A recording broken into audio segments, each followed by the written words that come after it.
Sir DM साहब ने order दे दिया है, शाम से किसानों को पानी मिल जाएगा। चलो ये तो अच्छी बात है। ये सुशांत है क्या? हाँ सर, लग तो वो ही रहे। सुशांत कहाँ जा रहा है भाई? क्या बताएं, अब सब खत्म हो गया। अब कल रात हमारे घर में चोरी हो गया। अब बहन की शादी के लिए जितना भी गहना जेवरात रखे थे सब चोर चुरा के ले गया।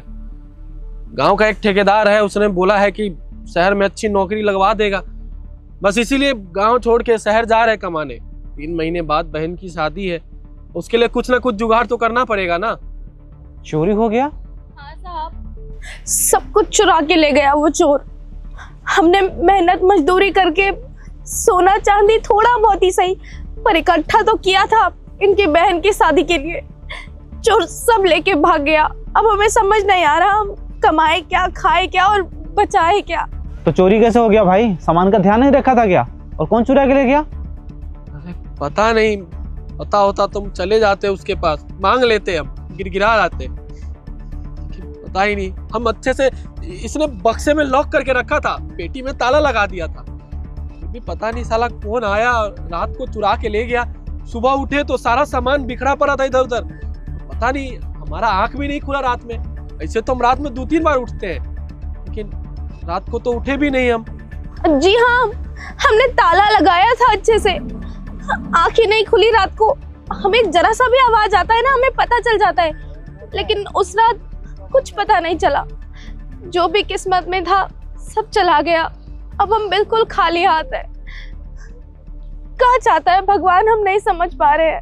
हाँ सर, गांव वाले से सुनने में तो आया था कि किसी के घर में चोरी हो गई है, लेकिन ये नहीं मालूम था कि ये आपके ही दोस्त है। चलो हम चलते हैं, लेट हो गए तो पता नहीं नौकरी का क्या होगा। सुनो, पर तुम शहर तो कभी जाना ही नहीं चाहते थे, तो फिर क्यों जा रहे हो शहर? जाना तो नहीं चाहते थे, लेकिन क्या करें, खुद बताइए ना। ये अपना गांव छोड़ के कौन ही जाना चाहता है शहर? मजबूरी होती है। हम शहर नहीं जाएंगे, कमाएंगे नहीं तो हमारी बहन की शादी रुक जाएगी। और आपको तो पता है कि इस साल इतना फसल भी नहीं हुआ है कि हम उसको बेच के कुछ जुगाड़ कर ले। इसीलिए बस जा रहे हैं शहर में, देखते हैं क्या होता है क्या नहीं। तो 3 महीने जाके अगर बाहर काम करोगे, तुम अपने बहन का शादी कर लोगे? पता नहीं, अब क्या ही करें, हमको जो समझ में आ रहा है हम कर रहे हैं। इसके अलावा हमारे पास कोई चारा भी तो नहीं है ना। कितना तुम्हारे बहन का शादी में पैसे लगेंगे? 3 से 4 लाख लगभग लग ही जाएंगे ना। शादी करना है, भगवान हमारे साथ ही ऐसा क्यों करता है, हमें नहीं समझ आता। इतना तो लग ही जाएगा, कितना भी कम से कम करेंगे तो। कुछ पैसे पड़े हुए हैं तुम लोगों के पास में? हमारे पास जो भी पैसे पड़े हुए थे सब लेके चला गया चोर। सुनो, जी सर।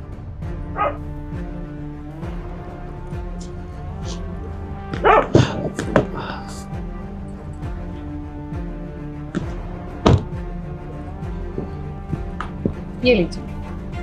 ये लो तुम्हारे बहन की शादी के लिए। अरे नहीं नहीं, हम ही पैसे कैसे ले सकते हैं? ये हमारे हक के पैसे नहीं है। हम जा तो रहे हैं शहर, कमा लेंगे, कुछ ना कुछ जुगाड़ कर लेंगे हम। रहने दीजिए। हैं, चलो। सुनो, तू भूल गया है क्या कि तू मेरा दोस्त है? अगर मैं इस गांव का सरपंच बन गया तो इसका मतलब क्या है? हम तुम्हारे दोस्त नहीं है, या तू मुझे अपने दोस्ती के लायक समझता नहीं है? दोस्ती तो बराबर वालों से होती है।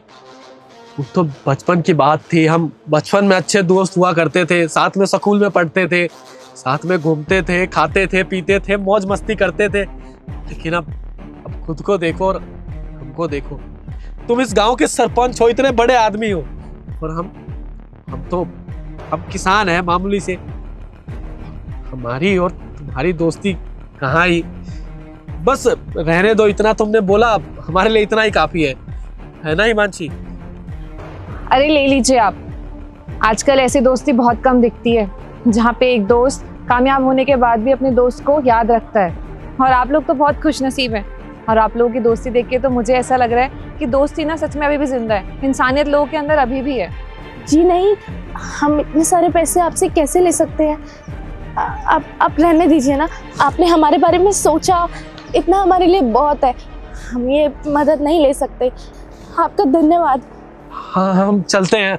हम जब शहर से आएंगे ना तो आएंगे मिलने। हाँ, और शादी का कार्ड भी भेजेंगे हम, आना जरूर। पूरा पंचायत का भार हमारे ऊपर है। अगर तुम्हारे पास नहीं आते हैं तो मतलब हमारी दोस्ती खत्म हो गई है, मतलब तू मेरे दिल से भी चला गया है। अगर मैं सरपंच बन गया हूँ तो तुम लोग के लिए ही तो बना हूँ ना। क्या तुम हमें वोट नहीं दिया था? अरे क्या बात कर रहे हो, वोट तुम तो हमारे दोस्त थे, हम तुमको वोट नहीं देते तो किसको देते। और जब तुम जीते थे ना तो तुम बहुत जश्न मनाए थे पूरे गांव में। पता नहीं तुमको पता चला था कि नहीं, लेकिन हमको बहुत खुशी हुई थी। मुझे पता चला था, और हर एक आदमी के बारे में मैं ख्याल रखता हूँ। मैं सबके बारे में जानता हूँ, कौन क्या मेरे बारे में सोच रहा है, कौन क्या कर रहा है। तो तू जब मुझे दोस्त बोल रहा है तो क्या ये पैसे मुझसे तू नहीं लेगा? मतलब तेरी बहन मेरी बहन नहीं है? मेरे जीत में तुम्हारे घर का भी तो योगदान है ना। या तू मुझे अपना समझता ही नहीं है? अगर तू मुझे अपना नहीं समझता है तो तू आज गाँव छोड़ के चला जाएगा शहर। मुझे पता है तुझे शहर बिल्कुल भी पसंद नहीं था। बचपन में हम तुम्हें बोलते थे कि जब बड़े हो जाएंगे हम लोग शहर चलेंगे, वहाँ पे बिजनेस चल के स्टार्ट करेंगे, तो तू बोलता था कि नहीं भाई शहर मुझे पसंद नहीं है, मुझे गाँव में ही रहना है। मैं गाँव में ही जो भी करना पड़ेगा कर लूँगा, पर मैं शहर नहीं जाऊँगा। तो आज फिर क्यों शहर जाएगा? मतलब हम तुम्हारे दोस्ती के लायक नहीं है, या तुम्हारे मुसीबत में हम काम नहीं आ सकते हैं? अरे नहीं नहीं, ऐसी बात नहीं है। दोस्त तो हो, मानते भी हम दिल से, लेकिन ये पैसे हम कैसे ले लें? 3 लाख रुपए बहुत ज्यादा होता है। तू अगर दोस्त मानता है तो तू ले ले। ये पैसे पे जितना मेरा अधिकार है उतना तेरा भी अधिकार है। ले पकड़, और तुझे शहर जाने की जरूरत नहीं है। ले पकड़ ले। ले ही लीजिए ना, है तो आपके दोस्त और दिल से आपकी मदद भी करना चाहते हैं, ले ही लीजिए। अरे मैं भी तो यही बोल रहा हूँ ना। अच्छा आप ही बताओ, इसकी बहन क्या हमारी बहन नहीं हुई? जब हम लोग दोस्त हैं, एक दूसरे को भाई बोलते थे, पता नहीं इसके मन में क्या हो गया है। ले ले भाई, और तेरे बहन के शादी में तू कार्ड भेज या ना भेज, मैं जरूर आऊँगा। और खाने पीने का जो भी खर्च होगा ना वो सारा मेरा होगा, ठीक है? पकड़। चोर तेरे पैसे लेके गए हैं, तेरा किस्मत नहीं, तू जो था वहीं रहेगा। और तुझे बाहर कहीं जाने की जरूरत नहीं है। अगर तुझे काम करना है तो तू हमारे साथ मिलकर काम कर सकता है, या तुझे बिजनेस भी करना होगा तो तू मुझे बताना। हर एक चीज में हम तुम्हारी हेल्प करेंगे। तू मेरा दोस्त था और दोस्त है और हमेशा रहेगा। मेरे बहुत कम गिने चुने दोस्त हैं जो मेरे आज तक साथ हैं, तो हम तुझे आज भी अपना दोस्त ही मानते हैं। हाँ ये सही है कि मुझे टाइम नहीं मिलता है कि हम तुम्हारे पास आ पाए, मिल पाए, पर दिल में तो तुम्हारी जगह है ना। दिल से तो बाहर नहीं निकल सकते है तुम। बहुत बहुत शुक्रिया मेरे भाई। आज के वक्त पे जहाँ अपने भी अपने के काम नहीं आते हैं, वहाँ तूने इतने पैसों की मदद करती मेरी, और वो भी बिना बोले। मुझे माफ कर दे, मुझे लगा था कि तू इतना बड़ा आदमी बन गया है तो हमको भूल गया होगा। हम जैसे छोटे आदमियों का कहाँ ख्याल आएगा तेरे दिमाग में। लेकिन आज जब मुझ पे मुसीबत आई तो तूने मेरी मदद की। नहीं पागल था जो सोचता था कि तू बदल गया, लेकिन बदल तो मैं गया था। तू तो वैसा का वैसा ही है। बचपन में भी मेरा ख्याल रखता था और आज भी। अब इतने पैसों में तो हमारी बहन की शादी धूमधाम से होगी, और तू हमारी बहन की शादी में ना सबसे आगे तू ही नाचेगा, ये हमको पता है। अरे हम ही रहेंगे सबसे आगे, तू टेंशन मत ले। अच्छा एक काम कर, तू जा अपने बहन की शादी की तैयारी कर। मुझे थोड़ा डीएम साहब से मिलना है, मैं शाम को आके पक्का तुमसे मिलूंगा, ठीक है? ठीक है, हम जाते हैं घर। चुटकी सुनेगी ना बहुत खुश होगी। ठीक है, शाम को मिलते हैं हम तुमसे, ठीक है? हाँ पक्का। चलो हिमांशी। ठीक है, गाड़ी निकलवाओ। जी सर।